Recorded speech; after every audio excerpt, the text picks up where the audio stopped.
ಶತ್ರುಗಳು ಹೀಗೆ ಈ ಕಡೆಯಿಂದ ಬರ್ತಾರೆ ಅಂತ ಹೇಳೋದು ಅಸಾಧ್ಯ. ಅದು ಯಾವ ಕಡೆಯಿಂದಲೂ ಕೂಡ ದಾಳಿಯನ್ನು ಮಾಡಬಹುದು. ಹಾಗಾಗಿ ಭೂದಳ ಇರ್ಬೋದು, ನೌಕಾದಳ ಇರ್ಬೋದು, ವಾಯುಪಡೆ ಇರ್ಬೋದು, ಸರ್ವಸನ್ನದ್ಧವಾಗಿರಬೇಕಾಗತ್ತೆ. ಹಲವಾರು ತಂತ್ರಜ್ಞಾನಗಳನ್ನು ಅಳವಡಿಸ್ಕೊಳ್ಳಲೇಬೇಕಾಗತ್ತೆ.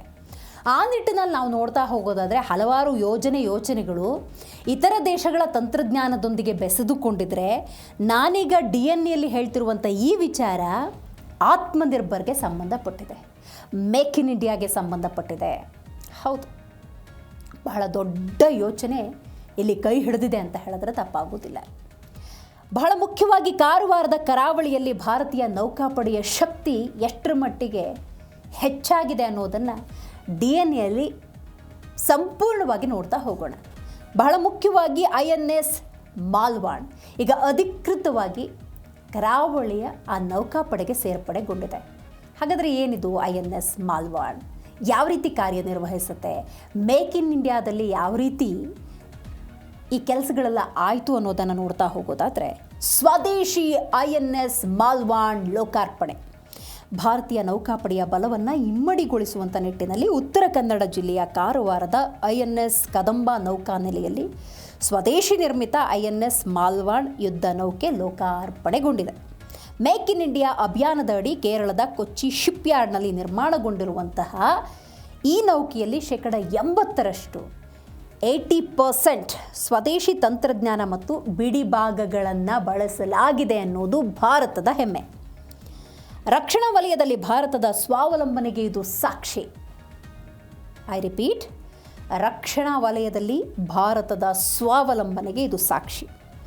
ಸಮುದ್ರದ ಆಳದಲ್ಲಿ ಅವಿತಿರುವ ಶತ್ರುಗಳ ಜಲಾಂತರ್ಗಾಮಿಗಳನ್ನು ಅತ್ಯಂತ ಯಶಸ್ವಿಯಾಗಿ ಪತ್ತೆ ಹಚ್ಚಿ ಹೊಡೆದುರುಳಿಸುವ ಬಲಿಷ್ಠ ಸಾಮರ್ಥ್ಯವನ್ನು ಈ ನೌಕೆ ಹೊಂದಿದೆ. ದೇಶದ ಕರಾವಳಿ ಭದ್ರತೆಯಲ್ಲಿ ಇದು ಹೊಸ ಮೈಲಿಗಲ್ಲು ಅಂತ ಹೇಳಿದ್ರೆ ತಪ್ಪಾಗೋದಿಲ್ಲ.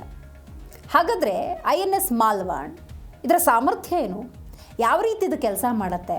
INS ಮಾಲ್ವಾನ್ ಅಂದರೆ ಏನಿರಬಹುದು ಅನ್ನುವಂಥ ಸಹಜ ಕ್ಯೂರಿಯಾಸಿಟಿ ನಿಮಗೆ ಡೆಫಿನೆಟ್ಲಿ ಇದ್ದೇ ಇರುತ್ತೆ. ದ ಫಸ್ಟ್ ಪಾಯಿಂಟ್ ನೀವು ಗಮನಿಸಿದ್ರಿ, ಮೇಕ್ ಇನ್ ಇಂಡಿಯಾದಲ್ಲಾಗಿರುವಂಥದ್ದು 80% ಭಾರತದ ತಂತ್ರಜ್ಞಾನದ ಅಳವಡಿಕೆಯಾಗಿದೆ. ಜೊತೆಗೆ ಇಲ್ಲಿ ಭಾರತದಲ್ಲೇ ಪ್ರಾಡಕ್ಟ್ ಆಗಿರುವಂಥ ಬಿಡಿಭಾಗಗಳನ್ನು ಅಳವಡಿಕೆ ಮಾಡಿಕೊಂಡು ಆಗಿರುವಂತಹ INS ಮಾಲ್ವಾನ್ನ ವಿಶೇಷತೆ ಏನು, ಸಾಮರ್ಥ್ಯ ಏನು, ಇದಕ್ಕೆ ಸಂಬಂಧಪಟ್ಟಂಥ ಒಂದಷ್ಟು ಡೀಟೇಲ್ಸ್ ಇದೆ. ಅದನ್ನು ಕೂಡ ನೋಡ್ತಾ ಹೋಗೋಣ. ಯಾಕಂತ ಹೇಳಿದ್ರೆ ಇದು ಭಾರತದ ಹೆಮ್ಮೆಯಾಗಿದೆ ಮತ್ತು ಶತ್ರುಗಳನ್ನು ಸಮುದ್ರದ ಆಳದಲ್ಲೇ ಹೊಡೆದುರುಳಿಸುವ, ಪತ್ತೆ ಹಚ್ಚುವ ಬಹಳ ನೂತನ ತಂತ್ರಜ್ಞಾನ ಇದು ಅಂತ ಹೇಳಿದ್ರೆ ತಪ್ಪಾಗೋದಿಲ್ಲ. ರೈಟ್, 78 ಮೀಟರ್ ಉದ್ದ. ಅಂದರೆ ಇದು ಯಾವ ರೀತಿ ರಚನೆಗೊಂಡಿದೆ ಅಂತ ನಾವು ನೋಡ್ತಾ ಹೋಗೋದಾದರೆ ನಿಮಗೆ ವಿಜುವಲ್ಸಲ್ಲೂ ಕೆಲವೊಂದು ಸ್ಪಷ್ಟವಾಗ್ತಾ ಇರುತ್ತೆ. INS ಮಾಲ್ವಾನ್ ಅಂದರೆ ಏನು, ಅದು ಹೆಂಗೆ ಕೆಲಸ ನಿರ್ವಹಿಸುತ್ತೆ ಅನ್ನೋದಕ್ಕೆ ಸಂಬಂಧಪಟ್ಟಂಥ ಒಂದಷ್ಟು ದೃಶ್ಯಾವಳಿಯನ್ನು ಕೂಡ ನೀವು ನೋಡ್ತಾ ಇರ್ತೀರಿ ಸ್ಕ್ರೀನ್ ಮೇಲೆ. 78 ಮೀಟರ್ ಉದ್ದ ಹಾಗೂ 11.26 ಮೀಟರ್ ಅಗಲದ ಬಲಿಷ್ಠ ನೌಕೆ ಇದು. ಫೋಟೋಸಲ್ಲಿ ನೀವು ಗಮನಿಸ್ಬೋದು. ಇನ್ನು ಸಮುದ್ರದಲ್ಲಿ ಗಂಟೆಗೆ 25 ನಾಟಿಕಲ್ ಮೈಲ್ ವೇಗದಲ್ಲಿ ಚಲಿಸುವ ಸಾಮರ್ಥ್ಯವನ್ನು ಹೊಂದಿದೆ. ಈಗ ಸಮುದ್ರ ಮಾರ್ಗ ಅಂದಾಗ ಕಿಲೋಮೀಟರ್ ಅಂತ ನಾವು ಹೇಳಲ್ಲ, ಇದು ನಾಟಿಕಲ್ ಅಂತ ನಾವು ಕರಿತೀವಿ.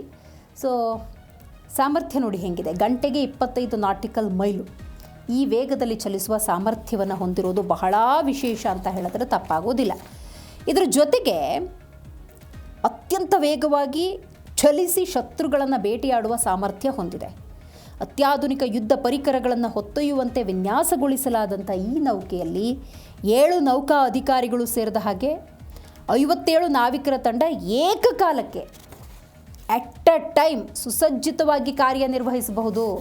ಇದು ಬಹಳ ವಿಶೇಷ. 7 ನೌಕಾ ಅಧಿಕಾರಿಗಳ ಜೊತೆ 57 ಜನ ಅಥವಾ ನಾವಿಕರ ತಂಡ ಏಕಕಾಲದಲ್ಲಿ ಸುಸಜ್ಜಿತವಾಗಿ ಕಾರ್ಯಾಚರಣೆ ನಡೆಸ್ಬೋದು ಅನ್ನೋದಾದರೆ ಸೀದಾ ಮೇಕ್ ಇನ್ ಇಂಡಿಯಾ ಪವರ್. ಯಾಕಂದರೆ ಟೀಕೆ ಟಿಪ್ಪಣಿಗಳು ಮೇಕ್ ಇನ್ ಇಂಡಿಯಾಗೂ ಬರುತ್ತೆ, ಯಾವುದೇ ಸರ್ಕಾರಗಳಿಗೂ ಬರುತ್ತೆ. ಆದರೆ ಇಲ್ಲಿ ಯಶಸ್ವಿಯಾಗಿರೋದನ್ನು ನಾವೆಲ್ಲಿ ಗಮನಿಸಬೇಕಾಗತ್ತೆ. ಅಭಯ್ ಸೋನಾರ್ ಶತ್ರುಗಳಿಗೆ ನಡುಕ. ಅಂದರೆ ಇದು ಯಾವ ರೀತಿ INS ಮಾಳ್ವಾ ಕೆಲಸವನ್ನು ನಿರ್ವಹಿಸುತ್ತೆ, ಇದು ಎಷ್ಟರ ಮಟ್ಟಿಗೆ ಸಮಸ್ಯೆಯನ್ನು ತಂದೊಡ್ಡಬಹುದು, ಅದಕ್ಕೆ ಸಂಬಂಧಪಟ್ಟಂಥ ಮಾಹಿತಿಯನ್ನು ನೋಡ್ತಾ ಹೋಗೋದಾದರೆ ಇಲ್ಲಿರುವಂಥ ತಂತ್ರಜ್ಞಾನ, ಈ ತಂತ್ರಜ್ಞಾನ ನಾನು ಆಗಲೇ ಉಲ್ಲೇಖ ಮಾಡ್ತಾ ಇದ್ದೆ. 80% ಭಾರತದ ತಂತ್ರಜ್ಞಾನದ ಬಳಕೆಯಾಗಿದೆ. ಭಾರತದ ತಂತ್ರಜ್ಞಾನದ ಫಲಶ್ರುತಿ ಆ ಬಿಡಿಗ ಭಾಗಗಳನ್ನು ಬಳಕೆ ಕೂಡ ಮಾಡಿಕೊಂಡು INS ಮಾಲ್ವಾನ್ ಸಿದ್ಧವಾಗಿರುವಂಥದ್ದು. ಭಾರತದ ನೌಕೆ ಅಂತ ಹೇಳ್ಕೊಳ್ಳೋದಕ್ಕೆ ಇದು ಬಹಳ ದೊಡ್ಡ ಹೆಮ್ಮೆ ಅಂತ ಹೇಳಿದ್ರೆ ತಪ್ಪಾಗೋದಿಲ್ಲ. ಮತ್ತು ಶತ್ರುಗಳನ್ನು ಅತಿ ವೇಗವಾಗಿ ಹೊಡೆದುರುಳಿಸಬಲ್ಲಂತಹ ನೌಕಾ ಸಾಮರ್ಥ್ಯವನ್ನು ಹೊಂದಿರುವಂತಹ ನೌಕೆ ಇದು. ಇನ್ನು ಇಲ್ಲಿ ಬಳಕೆ ಮಾಡಿರುವಂಥ ತಂತ್ರಜ್ಞಾನದ ಬಗ್ಗೆ ನಾವು ನೋಡಬೇಕಾಗತ್ತೆ. ಯಾವುದೇ ತಂತ್ರಜ್ಞಾನ, ಯಾವ ರೀತಿ ಈ ಪ್ರೊಡಕ್ಷನ್ ಆಯಿತು, ಇದರ ಬಗ್ಗೆ ಕ್ಯೂರಿಯಾಸಿಟಿ ಡೆಫಿನೆಟ್ಲಿ ಇದ್ದೇ ಇರುತ್ತೆ. ಅದರ ಬಗ್ಗೆ ನಾವು ನೋಡ್ತಾ ಹೋಗೋದಾದರೆ ನೋಡಿ, INS ಮಾಲ್ವಾನ್ ಯುದ್ಧ ನೌಕೆಯಲ್ಲಿ ಅಳವಡಿಸಲಾಗಿರುವಂಥ ಅತ್ಯಾಧುನಿಕ ತಂತ್ರಜ್ಞಾನ ಏನಿದೆ, ಇದು ಅಭಯ್ ಸೋನಾರ್ ತಂತ್ರಜ್ಞಾನ. ಇಲ್ಲಿ ಬಹಳ ಸೂಕ್ಷ್ಮವಾದಂಥ ಕೆಲವೊಂದು ಕ್ಯೂರಿಯಾಸಿಟಿ ಬಿಲ್ಡ್ ಮಾಡುವಂಥ ಇಂಟ್ರೆಸ್ಟಿಂಗ್ ಫ್ಯಾಕ್ಟರ್ಸ್ ಇದೆ. ಸಮುದ್ರದ ಆಳಕ್ಕೆ ಧ್ವನಿ ತರಂಗಗಳನ್ನು ರವಾನಿಸುವ ಮೂಲಕ ಅಡಗಿರುವ ಶತ್ರು ಜಲಾಂತರ್ಗಾಮಿಗಳನ್ನು ಅತ್ಯಂತ ನಿಖರವಾಗಿ ಪತ್ತೆ ಹಚ್ಚುವಂಥ ಸಾಮರ್ಥ್ಯವನ್ನು ಇದು ಹೊಂದಿದೆ.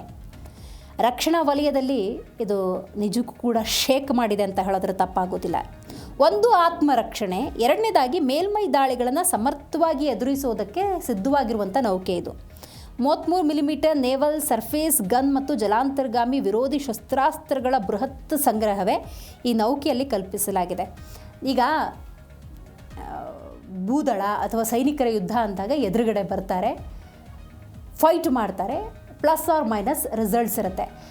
ಬಟ್ ಕ್ಷಿಪಣಿಗಳ ದಾಳಿ, ವೈಮಾನಿಕ ದಾಳಿ ಅಂದಾಗ ಅದು ಬೇರೆ ಥರ ಇರುತ್ತೆ.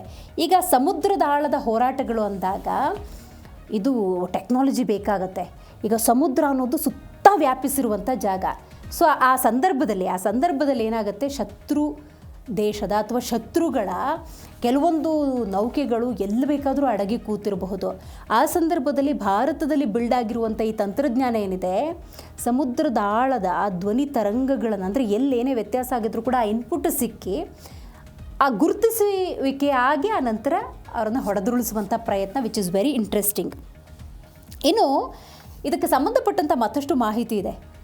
ಪ್ರಾಜೆಕ್ಟ್ ಸೀಬರ್ಡ್ ಅಡಿಯಲ್ಲಿ ಅಭಿವೃದ್ಧಿ ಆಗ್ತಾ ಇರುವಂಥ ಬೃಹತ್ ನೆಲೆ ಇದು. ಅಂದರೆ ಇದು ಹೆಂಗೆ ಕಾರ್ಯನಿರ್ವಹಿಸುತ್ತೆ? ಕದಂಬ ಏಷ್ಯಾದ ಬಲಿಷ್ಠ ಕೋಟೆ. ಹೌದು, ಮುಕ್ತಾಯದ ನಂತರ ಪೂರ್ವ ಗೋಲಾರ್ಧದ ಅತಿದೊಡ್ಡ ನೌಕಾನೆಲೆಯ ಖ್ಯಾತಿಯನ್ನು ಇದು ಹೊಂದಿರುವಂಥದ್ದು. ಹೌದು, ಈ ಒಂದು ವಿಶೇಷವಾದಂಥ ತಂತ್ರಜ್ಞಾನಕ್ಕೆ ಸಂಬಂಧಪಟ್ಟಂತಹ ಮಾಹಿತಿಯನ್ನು ನಾವು ನೋಡ್ತಾ ಹೋಗೋದಾದರೆ, ಕಾರವಾರದ INS ಕದಂಬ ನೌಕಾನೆಲೆ ಪ್ರಾಜೆಕ್ಟ್ ಸೀಬರ್ಡ್ ಯೋಜನೆಯ ಅಡಿಯಲ್ಲಿ ಬೃಹತ್ ಪ್ರಮಾಣದ ಅಭಿವೃದ್ಧಿಯಾಗಿದೆ. ಅಂದರೆ ಈ ಪ್ರಾಜೆಕ್ಟನ್ನು ಹೆಂಗೆ ಮಾಡಲಾಯಿತು, ಯಾವುದರ ಅಡಿ ಮಾಡಲಾಯಿತು ಅಂತ ನಾವು ನೋಡೋದಾದರೆ, ಪ್ರಾಜೆಕ್ಟ್ ಸೀಬರ್ಡ್ ಯೋಜನೆಯಡಿ ಅಭಿವೃದ್ಧಿಯಾಗಿರೋದು. ಈ ಕಾರ್ಯಾಚರಣೆ ಸಂಪೂರ್ಣಗೊಂಡ ನಂತರ ಪೂರ್ವ ಗೋಲಾರ್ಧದಲ್ಲೇ ಅತಿ ದೊಡ್ಡ ನೌಕಾನೆಲೆ ಅನ್ನುವಂತಹ ಖ್ಯಾತಿಗೆ ಇದು ಪಾತ್ರವಾಗಿದೆ. ಇನ್ನು ಪಶ್ಚಿಮ ಘಟ್ಟಗಳ ಬೆಟ್ಟಗಳು ಮತ್ತು ಅರಬ್ಬಿ ಸಮುದ್ರಗಳ ದ್ವೀಪಗಳ ನೈಸರ್ಗಿಕ ರಕ್ಷಣೆಯನ್ನು ಹೊಂದಿರುವಂತಹ ಈ ನೈಸರ್ಗಿಕ ಕೋಟೆ 50ಕ್ಕೂ ಹೆಚ್ಚು ಯುದ್ಧ ನೌಕೆಗಳನ್ನು ನಿಲ್ಲಿಸುವ ಸಾಮರ್ಥ್ಯ ಹೊಂದಿದೆ. ನೋಡಿ, ಇದು ಬಹಳ ವಿಶೇಷ.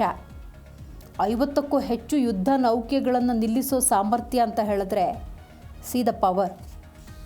ಜೊತೆಗೆ ಭಾರತೀಯ ನೌಕಾಪಡೆಗೆ ಅತ್ಯಂತ ಆಯಕಟ್ಟಿನ ಪ್ರದೇಶವಾಗಿರುವಂಥ ನೆಲೆಗೆ ಈಗಷ್ಟೇ ಸೇರ್ಪಡೆಯಾಗಿರುವಂಥ ಸ್ವದೇಶಿ ಮಾಲ್ವಾನ್ ಯುದ್ಧ ನೌಕೆಯಿಂದಾಗಿ ಏಷ್ಯಾದ ಈ ಬಲಿಷ್ಠ ನೌಕಾ ನೆಲೆಯ ಗಾಂಭೀರ್ಯ ಹಾಗೂ ರಕ್ಷಣಾ ಕ್ಷಮತೆ ಇನ್ನೂ ಕೂಡ ಹೆಚ್ಚಾಗಿದೆ. We proud, Indians are very proud. ಕರ್ನಾಟಕದವ್ರು ಇನ್ನೂ ಹೆಚ್ಚಿನ ಪ್ರೌಡನ್ನು ಯಾಕೆ ಪಡ್ಕೊಳ್ಬೋದು ಅಂತ ಹೇಳಿದ್ರೆ, ನೋಡಿ, ಕಾರವಾರದ ಬಲ ಹೆಚ್ಚಾಗಿದೆ. ಕಾರವಾರದ ಕರಾವಳಿಯಲ್ಲಿ ಭಾರತೀಯ ನೌಕಾಪಡೆಯ ಶಕ್ತಿ ಉದ್ದೀಪನಗೊಂಡಿದೆ. ಇನ್ನು ಈ ಒಂದು ಪ್ರಾಜೆಕ್ಟ್ ಜಾಗತಿಕ ಮಟ್ಟದಲ್ಲಿ ಯಾವ ರೀತಿ ಸಂಚಲನವನ್ನು ಹುಟ್ಟುಹಾಕಿದೆ ಅನ್ನೋದು ಬಹಳ ಮುಖ್ಯ ಆಗುತ್ತೆ. It is make in India project. ನಾನು ಆಗಲೇ ಉಲ್ಲೇಖ ಮಾಡ್ತಾ ಇದ್ದೆ, 80% ಭಾರತದ ತಂತ್ರಜ್ಞಾನದ ಅಳವಡಿಕೆ ಮತ್ತು INS ಮಾಲ್ವಾನ್ ಅಂದಾಗ ಅದರ ಸಾಮರ್ಥ್ಯ ಎಷ್ಟರ ಮಟ್ಟಿಗಿದೆ ಅಂತ. ಕೆಲವೊಂದು ಮೂಮೆಂಟ್ಸ್ ಅಂತೂ ಈಗ ಸಮುದ್ರದ ಆಳದಲ್ಲಿ ಏನಾಗ್ತಿದೆ, ಏನು ಎತ್ತ ಎಷ್ಟೋ ಮಾಹಿತಿ ಇರೋದಿಲ್ಲ. ಹಲವಾರು ಪ್ರಾಜೆಕ್ಟ್ಗಳನ್ನು ಈ ಥರದಲ್ಲಿ ಮಾಡ್ತಾನೆ ಇರ್ತಾರೆ. ಎಷ್ಟೋ ಸಕ್ಸಸ್ ಆಗುತ್ತೆ, ಇನ್ನೆಷ್ಟೋ ಆಗೋದಿಲ್ಲ ಇರಬಹುದು. ಬಟ್ ರೈಟ್ ನಾವು ನೀವು ಗಮನಿಸ್ತಾ ಇದ್ದೀರಿ, which is successful project. So ಆ ನಿಟ್ಟಿನಲ್ಲಿ ಇದು ಜಾಗತಿಕವಾಗಿ ಸಂಚಲನವನ್ನು ಹುಟ್ಟು ಹಾಕಿರೋದ್ರಲ್ಲಿ ಅನುಮಾನವೇ ಬೇಡ. ಅದಕ್ಕೆ ಸಂಬಂಧಪಟ್ಟಂತಹ ಒಂದಷ್ಟು ಮಾಹಿತಿಯನ್ನು ನೋಡ್ತಾ ಹೋಗೋಣ. INS ವಿಕ್ರಾಂತ್ ಮತ್ತು ವಿಕ್ರಮಾದಿತ್ಯದಂತಹ ದೈತ್ಯ ನೌಕಾ ನೆಲೆಗಳ ಒಂದು ಬಲ ಇದು ಅಂತ ಹೇಳಿದ್ರೆ ತಪ್ಪಾಗೋದಿಲ್ಲ. ಈಗಾಗಲೇ ನೋಡಿ, ಬ್ಲೂ ವಾಟರ್ ನೇವಿಯಾಗಿ ಜಾಗತಿಕ ಮಟ್ಟದಲ್ಲಿ ಈಗಾಗಲೇ ಸಂಚಲನವನ್ನು ಹುಟ್ಟು ಹಾಕಿರುವಂತಹ ಹಲವಾರು ಉದಾಹರಣೆಗಳನ್ನು ನೀವು ನೋಡಿರ್ತೀರಿ. ಸೊ ಭಾರತ ಅಂದಾಗ ವಿಶೇಷವಾಗಿ ಈಗ ಕೇವಲ ಮಾಡ್ತಾ ಇದ್ದಾರೆ ಅಂತ ಹೇಳಲಾರದೆ ಭಾರತದ ಹಲವಾರು ವಿಜ್ಞಾನ ಆ ರೀತಿ ಹಂತ ಹಂತವಾಗಿ ಮುಂದುವರಿತಾ ಇದೆ. ಹೊಸ ಹೊಸ ಯೋಚನೆಗಳು ಅನುಷ್ಠಾನಕ್ಕೆ ಬರ್ತಾನೆ ಇರ್ತವೆ. ಸಂಪೂರ್ಣ ಸ್ವದೇಶಿ ನಿರ್ಮಿತ IS ವಿಕ್ರಾಂತ್ ಮತ್ತು INS ವಿಕ್ರಮಾದಿತ್ಯದಂತಹ ದೈತ್ಯ ವಿಮಾನ ವಾಹನ ನೌಕೆಗಳು ನೌಕಾಪಡೆಯ ಬಲವನ್ನು ಇಮ್ಮಡಿಗೊಳಿಸಿದೆ. ಇನ್ನು ಜಗತ್ತಿನ ಅತಿ ವೇಗದ ಬ್ರಹ್ಮೋಸ್ ಹಾಗೆಯೇ ಬರಾಕ್ 8 ಕ್ಷಿಪಣಿಗಳನ್ನು ಅಳವಡಿಗೊಳಿಸುವಂತಹ ಈ ಸಮರ ನೌಕೆಗಳು ಮತ್ತು ಶತ್ರುಗಳ ರ್ಯಾಡಾರ್ ಕಣ್ಣಿಗೆ ಸಿಗದ ಸ್ಟಲ್ತ್ ಫ್ರಿಗೇಟ್ಗಳು ನೌಕಾಪಡೆಗೆ ಸಾಗರದ ಆಳದಿಂದ ಆಕಾಶದವರೆಗೆ ಪೂರ್ಣ ಸಾರ್ವಭೌಮತ್ವವನ್ನು ನೀಡಿದೆ. ಆರಂಭದಲ್ಲಿ ಮಾತಾಡಿದಂಥ ವಿಚಾರ ಇದು. ಯಾಕಂತ ಹೇಳಿದ್ರೆ ಒಂದು ದೇಶ ಅಂದಾಗ ದೇಶದ ರಕ್ಷಣೆ ಅನ್ನೋದು ಬಹಳ ಮುಖ್ಯ ಆಗುತ್ತೆ. ಒಂದು ಸೆಲ್ಫ್ ನಮ್ಮನ್ನು ನಾವು ರಕ್ಷಣೆ ಮಾಡಿಕೊಳ್ಬೇಕಾಗತ್ತೆ. ಮತ್ತು ಯಾವುದೇ ಸಂದರ್ಭದಲ್ಲಿ ಯಾವುದೇ ರೀತಿಯ ವ್ಯತಿರಿಕ್ತವಾದಂಥ ಪರಿಣಾಮಗಳು ಯುದ್ಧದ ಸನ್ನಿವೇಶಗಳೇ ಎದುರಾದರೂ ಕೂಡ ಅದನ್ನು ನಿರ್ವಹಿಸೋದಕ್ಕೆ ಭೂ ಇರ್ಬೋದು, ವಾಯು ಇರ್ಬೋದು, ನೌಕಾಪಡೆ ಸರ್ವಸನ್ನದ್ಧ ಆಗಿರಬೇಕು. ನೋಡಿ, INS ವಿಕ್ರಾಂತ್ ಇರ್ಬೋದು, ವಿಕ್ರಮಾದಿತ್ಯ ಇರ್ಬೋದು, ಇದರ ಜೊತೆಗೆ ಈಗ ನಮ್ಮ ಕರಾವಳಿಯ ವಿಶೇಷವಾದಂತಹ INS ಮಾಲ್ವಾನ್ ಇದು ಭಾರತದ ಹಿರಿಮೆಯನ್ನು, ಭಾರತದ ರಕ್ಷಣೆಯನ್ನು ಯಾವ ರೀತಿ ಹೆಚ್ಚು ಮಾಡಿದೆ ಅನ್ನೋದನ್ನು ಗಮನಿಸಬಹುದು. ಇನ್ನು ಭಾರತದ ಏಕೈಕ ಶಿಪ್ ಲಿಫ್ಟ್ ತಂತ್ರಜ್ಞಾನ ಭಾರತದ ನೌಕಾಪಡೆಯ ಸಾಮರ್ಥ್ಯವನ್ನು ಹೆಚ್ಚು ಮಾಡಿದೆ. ಸೊ ಹಾಗಾಗಿ INS ಮಾಲ್ವಾನ್ ವಿಶೇಷವಾಗಿ ಭಾರತದ ಶಕ್ತಿ ಸಾಮರ್ಥ್ಯವನ್ನು ಹೆಚ್ಚು ಮಾಡಿದೆ ಅಂತ ಹೇಳಿದ್ರೆ ತಪ್ಪಾಗೋದಿಲ್ಲ. ಅಟ್ ದ ಸೇಮ್ ಟೈಮ್ ಭಾರತದ ಮೇಕ್ ಇನ್ ಇಂಡಿಯಾ ಪ್ರಾಜೆಕ್ಟ್ ಇದು. ಇಂಥ ಹಲವಾರು ಪ್ರಾಜೆಕ್ಟ್ಗಳು ಇನ್ನೂ ಕೂಡ ಬರಬೇಕು. ಭಾರತದ ರಕ್ಷಣಾ ವ್ಯವಸ್ಥೆಯ ನಿಟ್ಟಿನಲ್ಲಿ ಅಭೂತಪೂರ್ವ ಹೆಜ್ಜೆಗಳನ್ನು ಇಡಬೇಕು ಅನ್ನೋದು ಬಹಳಷ್ಟು ಜನರ ಆಶೆಯಾಗಿದೆ.